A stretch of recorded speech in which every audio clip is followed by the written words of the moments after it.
Olá, meu nome é João Vitor Nunes Santos, sou estudante de Física do campus UF Florestal e hoje vim aqui para dar uma explicação, sobre o meu projeto que está sendo submetido no CIA, que é sobre termodinâmica de não equilíbrio.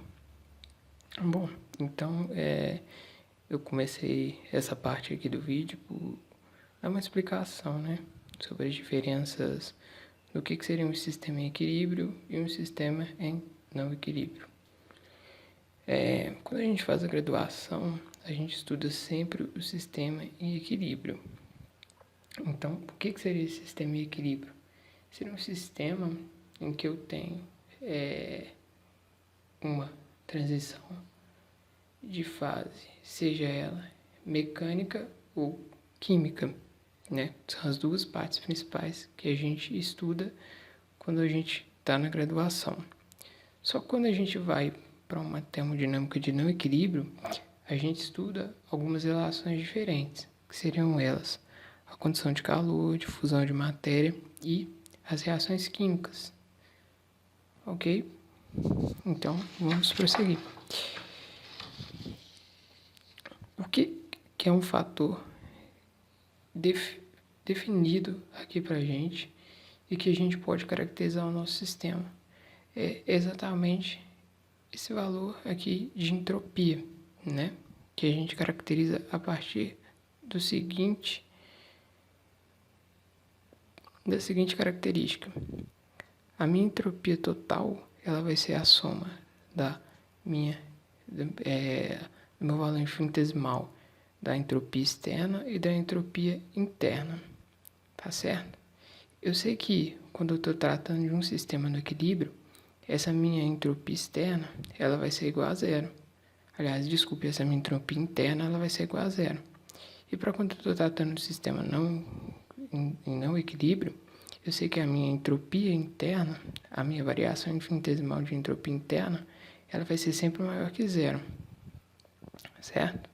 Então, se eu impor uma condição e limitar o meu sistema, falando que a minha entropia externa, ela tem que ser sempre igual a zero, se eu volto aqui nessa construção que eu fiz de entropia total e jogo essa entropia externa para zero, eu sei que essa minha entropia total, ou seja, essa minha entropia interna do meu sistema, ela pode ser ou maior ou igual a zero. E tem que bater essas duas condições. Se ela for igual a zero, eu sei que meu sistema tem equilíbrio. Se ela for maior que zero, eu sei que o meu sistema vai estar no não equilíbrio. Só que o que acontece? Eu consigo, a partir de uma aproximação de linearidade, escrever essa condição aqui de entropia total. Só que eu não trabalho com o sistema todo em si. Eu trabalho para um ponto local do meu sistema, que é o que a gente chama de sigma. E o que representaria o sigma? O sigma, para a gente, ele vai ser uma soma da multiplicação dos fluxos e forças. Então, se eu fosse descrever matematicamente isso que eu estou falando, ficaria mais ou menos nesse estilo aqui, ó. Eu sei que o J seriam as forças termodinâmicas presentes no meu sistema e o XI seriam os fluxos presentes no meu sistema. Então, eu consigo descrever aquela entropia local a partir desse somatório aqui, ó, onde N representa para mim o número de moléculas que eu estou mexendo ali dentro do meu sistema, tá certo? Então, se eu tenho uma entropia local maior ou igual a zero, eu considero novamente o meu sistema irreversível, tá certo? Porque a minha entropia, no caso, está sendo sempre positiva, então eu estou tendo sempre uma geração de entropia no meu sistema, tá certo? E o que deriva desse somatório aqui? Esse somatório, ele deriva desse JI aqui, ó, que, se vocês se atentarem, é quase a mesma coisa desse somatório inicial, só que tem uma diferença. Por quê? Quando eu trato desse sistema de forças, a partir das leis recíprocas de Onsager, eu consigo reescrever esse somatório aqui.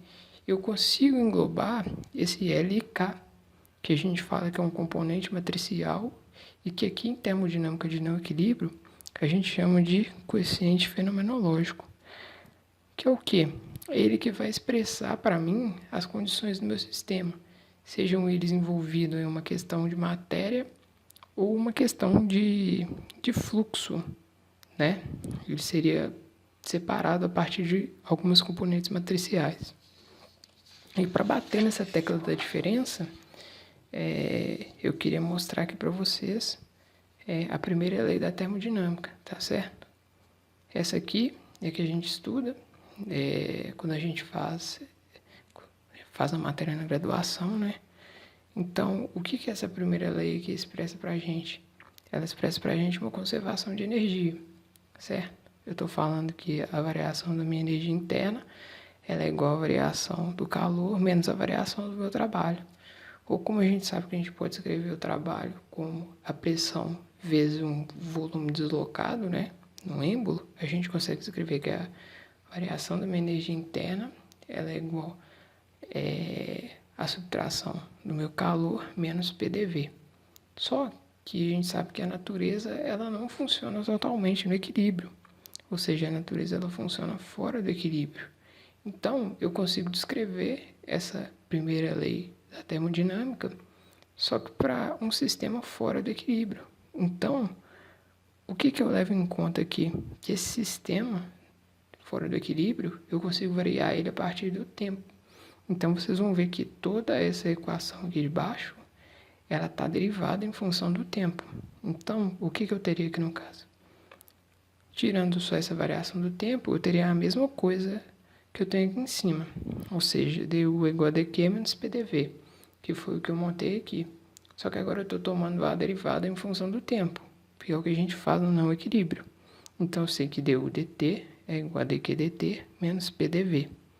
Onde eu tenho aqui englobando um termo de produção, que é o que a gente falou, né?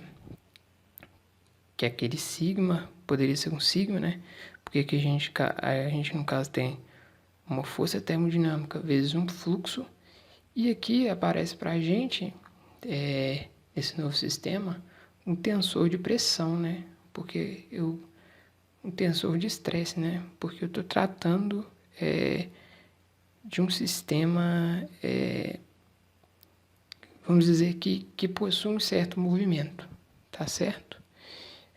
E outra coisa que eu queria expor aqui também é a aplicação dessa termodinâmica de não equilíbrio que a gente trabalha. Por exemplo, existem dois efeitos que são bastante discutidos na termodinâmica de não equilíbrio, que é o efeito Peltier e o efeito Seebeck, tá certo? Do que consistiriam esses efeitos? Um é o contrário do outro, tá certo? Por quê? O efeito Peltier ele é usado muito na questão para termopar também, e funciona assim. No efeito Peltier, a gente tem uma placa que ela é composta de dois materiais em si, um seria o ferro, o outro seria o cobre, e a partir do momento que a gente passa uma corrente elétrica por essa placa, a gente vê que um lado da placa esquenta e outro lado da placa esfria, tá certo? Isso acontece por quê? Por causa da diferença de condutividade entre os dois materiais que eu tenho ali na placa.